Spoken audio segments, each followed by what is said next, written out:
Good afternoon.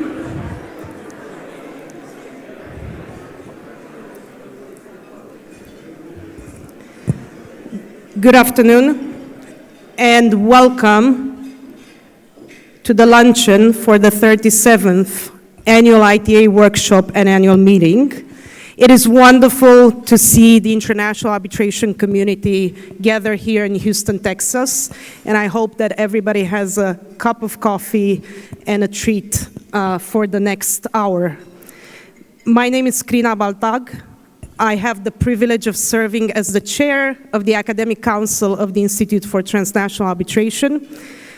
And one of the most significant initiatives or meaningful initiatives of the ITA Academic Council is the Oral History Project, preserving perspectives, international arbitrators in their own words. This project is both significant and unique among initiatives led by institutions around the world.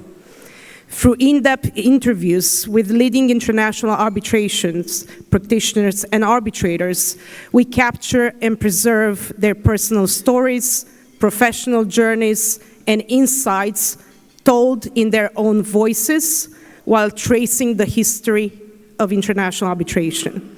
These interviews are then archived permanently on the ITA website, serving as an invaluable resource for current and future generation of arbitration practitioners. Today, we are honored to present the interview with Lucinda A, founding partner of Law and Kinnear Dispute Resolution. Of course, she will be formally introduced by Meg Kinnear in just a few moments.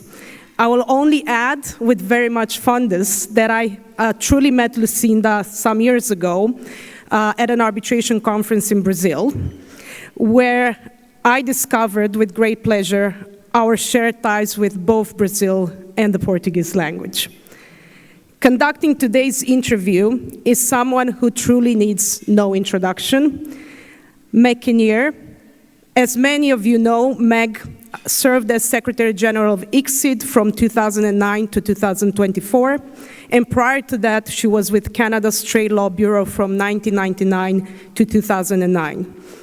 Over a distinguished career spanning for more than 4 decades, Meg has played a central role in shaping international arbitration and international dispute resolution. In 2023, Meg herself was featured in this very oral history interview, I would say finally.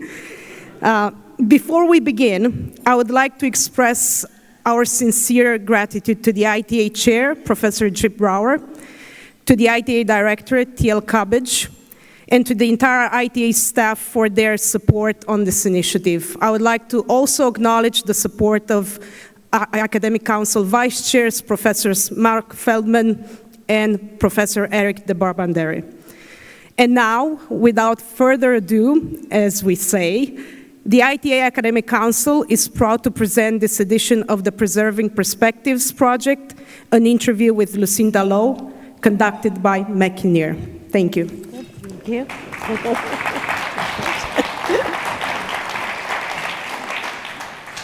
Well, thank you very much for being here today. I am especially pleased that Lucinda has agreed to be part of this project, and even more pleased that I get to be the person to interview her. I know some people have commented to me about the coincidental nature that I get to interview my partner and friend, but I couldn't be happier, so we're delighted to be here. Lucinda originally hails from Colorado, and she got her undergraduate degree at Pomona College in California, then headed off to law school at UCLA. She has practiced in Colorado and in Washington, D.C., including as head of Miller & Chevalier's International Arbitration Group, where she practiced from 1992 to 2005, and then as a partner and co-chair of the Steptoe Arbitration Practice Group, where she practiced from 2005 to 2024. In late 2024, Lucinda made her biggest career move to date, co-founding what's known as LKDR LLC, which is code for Low and Kinnear Dispute Resolution. And at LKDR, she is an independent dispute neutral, in particular working as a presiding arbitrator and as a wing arbitrator in commercial and in investment arbitration. She has also served our arbitration community in many ways, including as president of ASIL, as the chair of the Coalition for Integrity, and as the chair of the ABA section of International Law. So I am sure many of you have had the pleasure of coming across Lucinda in your professional lives, but today you're going to get to know a little bit more about her career and her thoughts on our profession. So I want to start, Lucinda. Usually these interviews start with your law school origins, but I know that in fact you had a number of very formative experiences before you went to law school that played out as a theme in your later career. So I wonder if you can start by telling us about that. Thank you, Meg, and it's a special pleasure to be here. Let me join in thanking Kinnear, the Academic Council, the ITA leadership, and staff for this, and for the opportunity to be interviewed by my partner and friend in our new venture, LKDR. So, yes, Karina mentioned that we share a love for Brazil and the Portuguese language. I had the good fortune to be an exchange student to Brazil when I was 16 years old. I'd never been outside the United States. I didn't know Portuguese. I knew a little bit of French. I thought I'd go to a French-speaking language. And instead, I was sent to northeastern Brazil to live with a family and to go to school. And it was a life-changing experience. And it was one that left me thinking, believing that whatever I did afterwards, and I didn't know at that point what I would do, it was going to be international. And it created really a lifelong interest in the world, in issues of development, in language as a tool to getting to know other people. I actually was able to go back a second time and live there and work as a teacher. So it was formative in a very fundamental way of everything that's come since, Meg. Exactly. And how did this experience lead you to law school? At what point did you change from the teaching to the legal career, and how did it lead you down that road? Well, I was a teacher, but I wasn't really that qualified to be a teacher. I just ended up, this was northeastern Brazil, and USAID had a big mission in northeastern Brazil, which is one of the poorest parts of Brazil. So I went to college, and I started out in college thinking I would be a diplomat, and starting as with a focus on international relations. But I had discovered from the Brazil experience that I had a real interest in economics and issues of international development. So I ended up designing my own major in Latin American studies and economics, and really wrote a thesis which we had to do to graduate on issues of economic development. So those were my interests at the time, and I decided that perhaps I was too independent to be a successful diplomat, and maybe I should look at something like international finance. At that time, even if you went to a good school and did well and you happened to be of my gender, you didn't have the opportunities that you might have today to do what I wanted to do. And so I thought, okay, law, I can have an international career in law, and law is more of a meritocracy. And if I work hard and do what I need to do, maybe I can be successful there. So that's the path that took me to law. So when you got to law, you were actually thinking of international law. It wasn't just general law, or you weren't sure how you wanted to specialize? I was thinking about international law, international practice. Not that I really knew what those things were, but that was my aim. Exactly. Yes. Did you have any professors or mentors as you went through law that inspired you or helped you figure which part of the discipline you wanted to look at? So when I went to law school at UCLA, there weren't many international courses. There were two, in fact. There was a public international law course taught by a visiting professor, Rick Kurgis. Some of you may know and remember Rick Kurgis, who did have a strong influence on me. He also taught conflicts of law. And my soapbox comment is, that we should all, as international lawyers, take conflicts of law, because it's one of the most important tools that you use in your practice. So Rick was certainly an influence. The other course they offered was international business transactions, and that was an important course to take. But my mentors in law school were actually not as much my international law professors as some of the other professors. A wonderful man named Kenneth Karst, who's deceased, who taught not only constitutional law, but he had a course with Keith Rosen from Miami on law and development in Latin America. That was very influential, and some other things. So at the end of law school, you graduated and decided you would launch out. And where did you decide to go for your first job, and how did you get your first job? So after I finished law school, I'm as you mentioned, I'm from Colorado, so I'm a Westerner in my outlook, and I assumed when I graduated from law school that my long term I would be in the Western United States, whether it was California or Colorado, I wasn't sure, but I had ended up staying in Los Angeles, in the Los Angeles area for law school. Rather than going back east, Columbia was where I really wanted to go, but I was putting myself through law school and I just didn't have the resources to do that. And so I thought, well, now I'll go back east for a couple years and then I can come back to the West. Those were famous last words. Yeah. But that was the thinking at the time. And I thought Washington was the East. That's what I knew at the time. And so I started interviewing firms in Washington, and I was lucky enough to have options.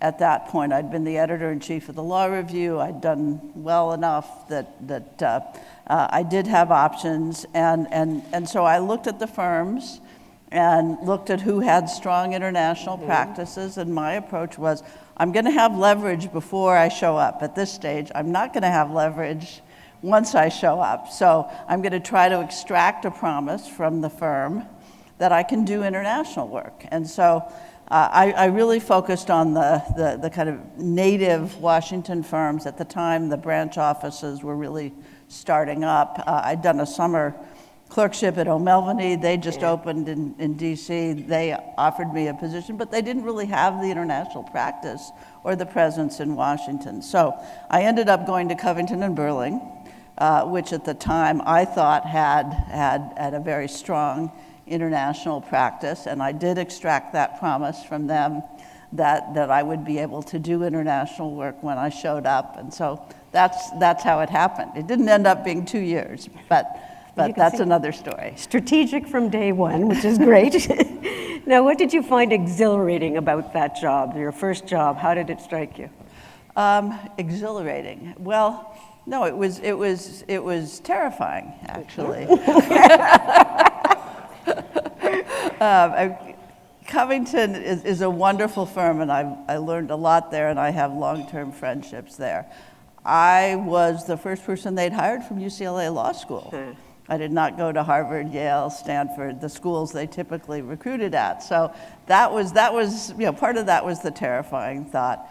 But I learned a lot from many people I worked with there. I actually was slated to start out in trade, Meg, something you know a lot about. But the partner I was slated to work with didn't have a reputation of being very supportive of his people in terms of advancement to partnership. So I tried to figure out what else I could do in the international area. I started out in project finance, actually, and because I had some languages, I spent a lot of time in Peru doing the refinancing of a very big mining project in Peru, which was a great experience. And I remember the first time I went down to Peru as this very junior associate, the partner on the case took me aside and said, okay, now you're going down there, and I went on my own, I didn't go with the partner. You're going down there, you're going to work with our local council, you'll figure out all these issues.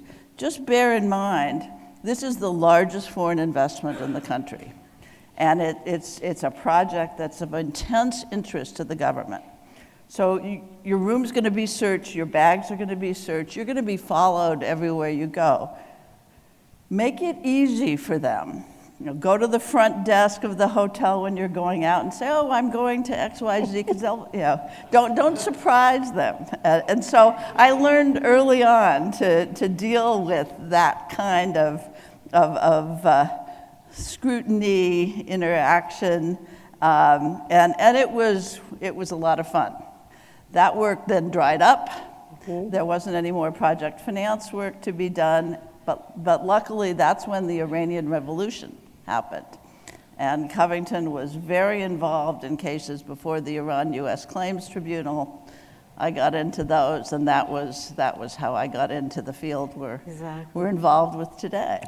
One of the things I've actually observed is that many prominent American arbitration lawyers actually had a start or a taste of arbitration in Iran-US, and it was, I think, a real bonus to developing arbitration practice in the US. And I don't know if you had that experience, but what was your experience with the Iran-US Claims Tribunal? Well, I considered myself very lucky. The claims were really interesting, you know, seeing the story. We talked about stories earlier this morning, storytelling, seeing the stories of the revolution unfold, of these cases unfold, how it affected various companies. I found that fascinating. I was lucky enough to be involved in one of the first cases to go to hearing. It wasn't before Judge Brower. It was a different chamber of the tribunal, but it was very exciting, and I was given part of the claim to argue as a pretty junior associate still. It was a dog of a claim, by the way. It wasn't the best part of the claim, but I didn't care. The idea that I was going to be able to argue before the tribunal was just an amazing opportunity. And as it turned out, when the hearing actually occurred, I was approximately 8 months pregnant with my first child. And I will never forget the moment when I stood up in the hearing room to argue the cases, and the Iranian side saw this woman who just was out to hear. So here's a woman, here's a very pregnant woman. What is happening here? It was just priceless. And the client who was there said afterwards, you know, if there was any benefit to be had from the interpretation of what you said, I'm sure you got 100% of it. We did lose that part of the claim, but that's really what we expected, and I had a wonderful time. That's great. And you obviously went from there on to build a very formidable reputation in arbitration, and in particular, the last 20 or more years at Steptoe. And I'm wondering what you found were the biggest challenges when you were building that practice at Steptoe and developing your own arbitration expertise there. So, well, I meandered about for a while. It took me a long time to actually specialize in the international area. And for those of you who are younger and thinking about your careers, that's actually not a bad thing. I got a lot of commercial experience. I got the project finance experience. Some of you know I've done quite a bit of white collar work over the years. Always trying to maintain arbitration as part of what I did. But anything you can do to increase your experience and enhance your legal skills, I think is really important. I have had to reinvent myself a couple of times, and that was probably the biggest challenge. As you know, I left Washington for a few years, I did go back west for a period of time to my native Colorado, and I developed a very interesting practice there, which wasn't a practice that could be sustained when I came back to Washington. So figuring out what I was going to do, how I was going to find something that I was passionate about and could support, support a practice was really probably the overall biggest challenge, Meg, that I faced. And I know anybody who's worked with Lucinda, they've all been coming up to me in the last year saying, you're so lucky to work with Lucinda, which is totally true. But it makes me wonder, what was your trick to developing, I know, very, very high quality teams, but also cohesive teams in that job? Well, I mean, you look for talented people, obviously in the first instance, and you look for people who have the mix of skills that you need. You know, some people may be more involved in working on the quantum side. Some people may be better at working on whatever if they're local law issues, et cetera. So you kind of try to imagine what you're going to need in terms of expertise and levels of expertise and put those together. And then, you have to show as a leader of a team that you're throwing yourself into it. You're committing yourself in the same way you're asking of them. And that you care about the case, you're going to put in the extra hours, you're going to do whatever it takes. You also want to show that you have integrity as you approach the case and that you're giving opportunities to others to shine. And so that's kind of, there's no really secret sauce to it, but that's what I aspire to do, and I've been fortunate to have wonderful people to work with along the way. Exactly. Now you mentioned before corruption, and for those of you who might not have read it, Lucinda has done a really interesting document about red flags for corruption and how you manage this, and it's in the ICC bulletin. But certainly you've made a special field of expertise on corruption, and you've got a really solid overall view of how to address this. And I wonder if you could tell us a little bit of the work you've done on that area. Well, it's a story of worlds coming together because I did see an opportunity at a stage where I was reinventing myself. There was a practice that really became possible to have involving transnational bribery and corruption, which hadn't been something that had been possible in years before. And so I got quite active in that field. And one of the things that drew me to it is that you have to be humble as a lawyer when you're doing bribery and corruption work. It's not just the law you're focused on or the facts, but it's the legal, the economic, the political, the sociocultural. It's the juncture of international business and foreign governments, which happens to be the same juncture that you have in investor-state cases, only playing out in a slightly different context. So I developed expertise in the FCPA area, starting with a more preventive work and then moving more into investigations and enforcement work. And of course, what's happened now in the area of civil disputes is that these compliance issues, corruption in particular, have become very big in civil disputes. And because I had the experience on the white-collar side, I thought I might have something to offer with respect to how these issues should be handled in civil disputes, because I also had some understanding of the different context of arbitration and some of the challenges, limitations, et cetera, that you have in the civil dispute arbitration context versus, let's say, the criminal or administrative enforcement context.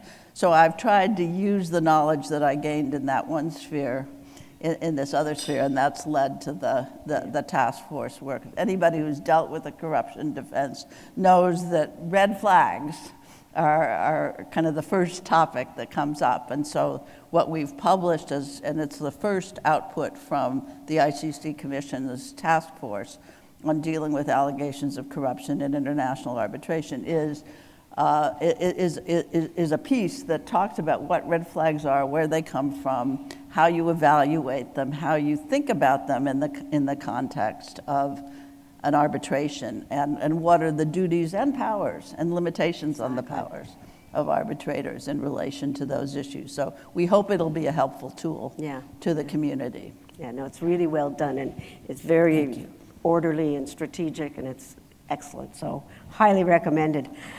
Through all of this, did you ever have a time when you doubted whether law was the right field? Well, don't we all have doubts?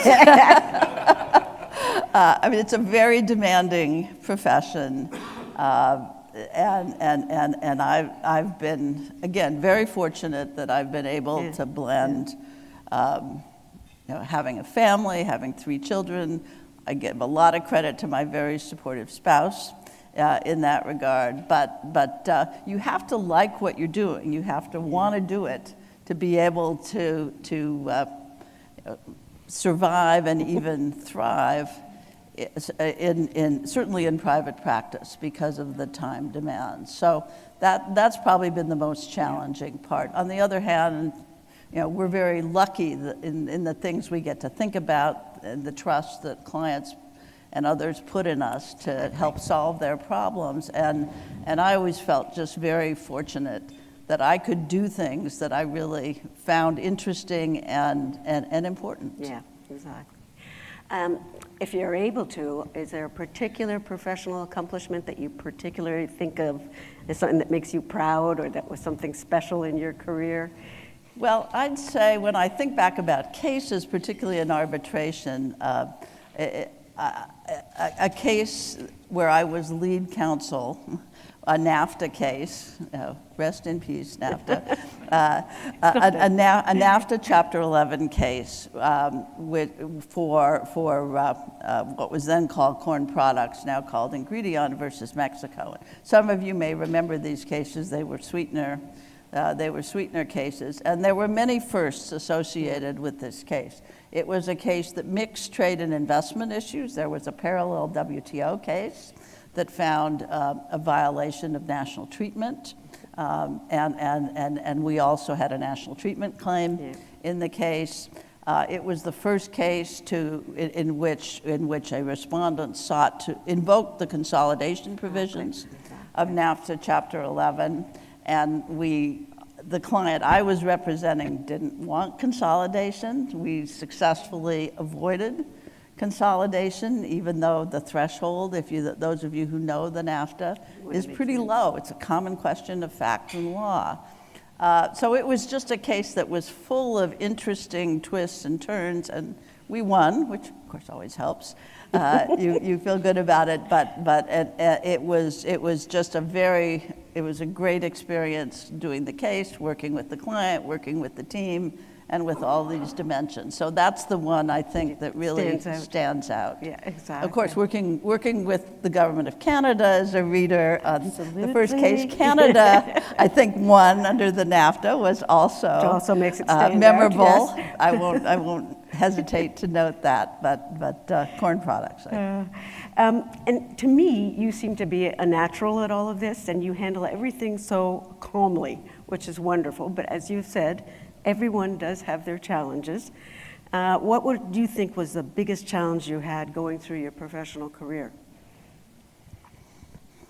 I think, I've had several stages of my career, so I don't think there was a single one challenge. At the beginning, you're trying to learn how to be a lawyer, and you're trying to learn what your own style is, which I think is terribly important for all of us, especially if you're doing this long term. You have to be comfortable in your own skin and with your own approach. And so as a young associate at Covington, I was watching the various partners with whom I worked and other colleagues to see how do they do this? What's the right style? Figuring that out for me took some time. And then there was a phase of, okay, now I'm starting to bring in clients, but how do I do that? How do I really make that transition from an associate to a partner? How do I establish and maintain a practice? How do I, figure out what I'm really going to focus on? So there have been challenges. Of course, the last phase of transition to LKDR has been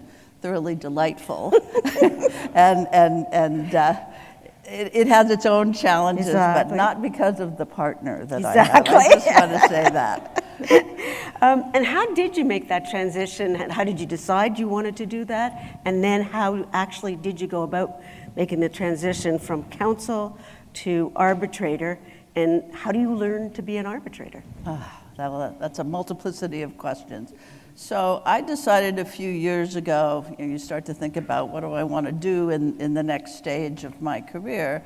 And I'd done counsel work, I'd done a tiny bit of work as an arbitrator, but I'd always thought that it would be something that would be engaging and worthwhile. And so I started to think about that, and I actually went to Steptoe at one point. I said, look, this is what I'm thinking about for the next stage. And at some point, it's not going to work for me to be in a big firm because we all know what, especially today, with the conflict issues, the disclosure issues that come. And so I kind of looked down the road and saw that coming and just began to plan for it. And Claudia Solomon once said to me, if you're going to go out on your own, you need some runway. Yeah. And we didn't know each other really at the time. I said, well, I think I have a little bit of runway, but you soon run into the limitations in the big firm. So it became clear when it was time, and of course that's when we started talking, and LKDR was born in concept. So it is a major transition. Some of you have made that in this audience as well, but it's one that certainly feels right to me at this stage. Exactly. And this is a tale out of school, but LKDR originally was informally known between Lucinda and I as Cosmos Chambers. Right. Because the idea was born at a place called the Cosmos Club in Washington. And my files still say Cosmos, so no one will ever find them when I pass. Yeah, we decided we really couldn't name it Cosmos, Yeah. but that was the working. Had a ring to it. And I will say that at this stage, it's really wonderful to do this with a partner who's like-minded in terms of what we're trying to do with the venture. It makes it more fun, hopefully for both of us, certainly for me, and even though we work on cases quite independently, we're very much partners in terms of the running of the venture, and it's a model I commend to all of you. Exactly. Now you've sort of been actively doing LKDR. You had to tool down your practice at Steptoe, but I think certainly since late fall, you've been sort of 100% LKDR. What are your early reflections on this new life?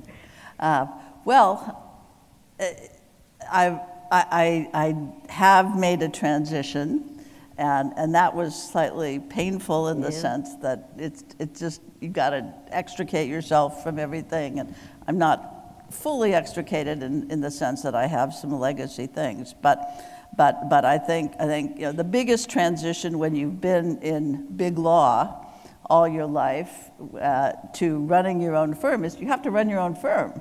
You have to do all the things that go into the operation of a firm, whether it's your IT, which is the most terrifying part for most of us, or the accounting, or the insurance, or all the innumerable little details that you never had to worry about, but suddenly are something that needs to be taken care of. And so I think luckily I have enough of a commercial background that I wasn't daunted by any of that, even if I hadn't done it exactly before. But as you know, it takes a lot of effort to launch a company and make it successful. And so I think that's been, that in terms of the transition, figuring all that out has probably been the biggest thing. Doing the cases, if I had done some before, so that hasn't been as big of a transition, but running the comfort business, zone, I would say. Yeah, exactly.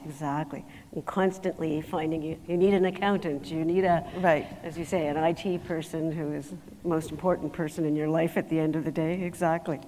Well, let's talk a little bit about some of the arbitration questions. And as you know, there's been a very large debate about investment disputes. And in particular, from an arbitrator perspective, there's a debate about whether arbitrators ought to really focus on developing the law, making precedent in a non-precedent environment, or is their job just to go in, look at the facts in front of them, and decide the dispute. And I don't know if you come down on one side or the other of that debate. I pretty clearly come down on one side, and it's the side that you're there to decide the case. And I would add that you're there to decide the case in the best possible way that you can. You know, we're required to give reasoned decisions. Those reasons are very important. If people find later that your reasoning is persuasive, great. But you're trying to take the facts, know the law, and apply those facts to the law and come to the best decision that you possibly can. That's how I approach it. And I noticed Doug talked this morning about dissents. What's your feeling about dissenting opinions? Well, I mean, I view as the presiding arbitrator, I view part of my job is to try to find consensus among the members of the tribunal, if at all possible, without doing real violence. We're not talking about splitting the baby. We're just talking about working through issues in a way that people come to agreement. And I do believe that the strongest awards are those that are unanimous awards. So I work hard to try to make that happen. I have dissented myself once. Yeah. Not lightly, but it was a situation that I felt really raised fundamental due process issues. And even though I was the presiding arbitrator, I disagreed with my wings, and so I dissented. But I don't do that lightly. I don't think, I'm not sure I fully concur with Doug's view of dissents and the purposes they serve, because I think they can, they can serve an important function, but I think they have to be approached with, caution. Yeah. Probably the biggest debate or the biggest problem right now is the time and cost equation. And I know a lot of arbitrators have different approaches to that. I'm wondering how you manage time and costs of the process. Well, that's a big topic. How long do we have? We have whole conferences on this topic, but I think we can all continue to learn. And in fact, someone commented this morning that we don't exchange enough information about innovations that lead to time and cost. But I think certainly early on as an arbitrator, setting the procedural calendar and thinking about how the arbitration is going to be structured in a way that's most efficient is one thing I think a lot about. In the cases that we're all involved with, there are often issues that come up of bifurcation or even trifurcation. And those are hard because if you're bifurcating, for instance, you're probably extending the life of the proceeding. And it's not going to be short to begin with, and yet you also know that if there's a real jurisdictional issue, that would be efficient. So how you weigh those, and I think you have to come back to these issues sometimes as a proceeding unfolds. I've been involved in cases where we ended up separating at a late stage the merits from quantum, because that was clearly the most efficient way to do it, because we needed to know what the decision on the merits was and then go back and really try to tease out of the quantum reports, the key assumptions that would affect the results. And so there's no single answer. Every case is going to be slightly different, but I think you want to stay on top of it. You want to be actively managing. You want to look for opportunities with some of the ideas we talked about earlier today to bring the parties back in and kind of check in. And so those are some of the things I think about. Absolutely. What are the biggest changes you've observed in your time in international arbitration? Well, other than AI. AI will leave to the side, but I mean, think back for those of you who were involved in the tribunal, those early days, how those cases were run. There was not a disclosure phase. of the case. Some people would long to return to those good old days, but there was not a disclosure case. You know, people would come in and the documents would consist of a couple of banker's boxes of papers, and you'd look through them, and I mean that's all changed just so radically. Obviously, you know, people bemoan the increasing length of awards. The fact is that cases have become more complex. And so some of that is a reflection of the increased complexity. Some of it is a reflection of we now all have, you know, computers where we can easily cut and paste things. And so there are several things that I think have contributed to this proliferation. And I think there's much more witness and expert involvement than there was at the beginning. So I think we've seen a lot of changes. It's a dynamic, fluid area, and I think it's going to continue to evolve with AI. Exactly. Have you ever actually circulated a draft opinion to the parties? Have you tried that technique? I have not done that. I know it's common practice in some jurisdictions. I have not done that. Good. So let's talk a bit about the future of international arbitration. Lucinda, as you know, does both commercial and investment. So the future of international commercial arbitration, what would be your predictions? Well, I think commercial arbitration has a strong future. You know, we are seeing the emergence in some places of commercial courts, and that will take up part of that, and I think that's all good and healthy, actually, and we you know, arbitration exists for certain reasons, and if those reasons cease to exist, maybe we wouldn't have it. But I think that's what we're going to see. And also in the commercial field, I think we've seen a lot of changes. Yeah. The emergence of compliance issues, public policy, mandatory law issues. Commercial arbitration has become quite a bit more complex, and arbitrators need to be able to recognize and deal with that complexity. So those are some of the things I think is happening in the commercial space. Again, leaving AI to the side. Yeah, exactly. And then investment arbitration, that's been probably somewhat more debated, quite frankly, and there are a lot of issues swirling around. What's your thought about investment arbitration? Well, I haven't, thankfully, been part of the UNCITRAL Working Group 3 process. Some of you have, I know, but some from the beginning. I followed it, of course, and I think it seems like we are, you know, in for an investment court of some sort, whether it's two-tiered, one-tier, all that is yet to be worked out.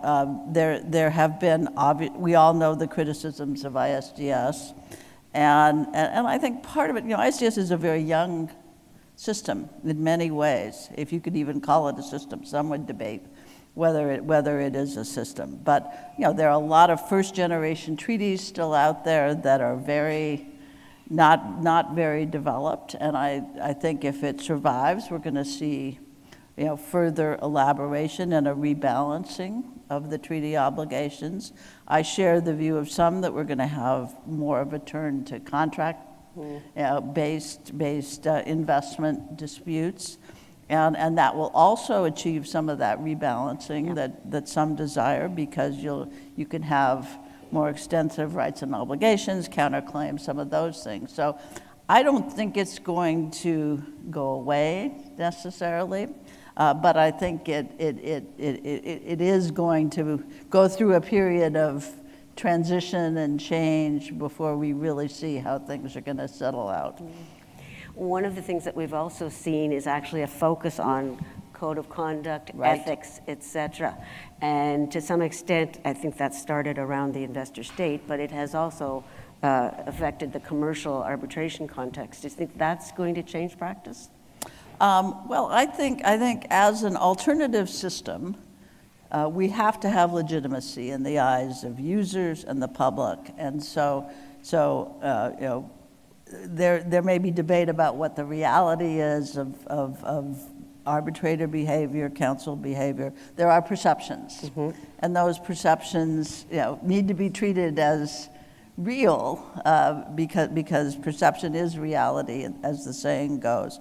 So I think the code of conduct has shown leadership in areas, I think helping deal with the issues of double hatting and some other things that had become sources of concern about legitimacy. And I think the community really needs to be tackling these issues as a community to try to make sure that the trust in the system or the systems is maintained. Absolutely. So if someone who was a law student graduating today came to you and said, what's your best advice, what do I do? What would be the pointers you'd give them? Well, follow your passions. Try to be the best lawyer you can. Learn as much as you can, develop your skills as much as you can, take conflicts, as well as public international law and a couple other things. But don't worry so much about having your path be a straight line, because I think often career paths, take these twists and turns that you couldn't possibly foresee. And so the question is not whether that's going to happen, but how you respond to them. Do you take advantage of it? Of them? Do you show resilience in the face of setbacks? Because we all have setbacks and we all have changes. And so learning how to roll with it and deal with all those things, that is I think, pretty critical for a successful career, especially in the long term these days. And sometimes you hear people saying they want to go straight into being an arbitrator. Would you have cautions about that? Well, I can only speak from my own experience and observation in that. And I think, certainly for me, I've benefited tremendously from the experience that I've had. And it's not all, as I said, straight line arbitration experience. I've really tried to learn from everything, how transactions work, how money flows, all those things. And so I think I would say, that try to get some experience because it will make you better as an arbitrator.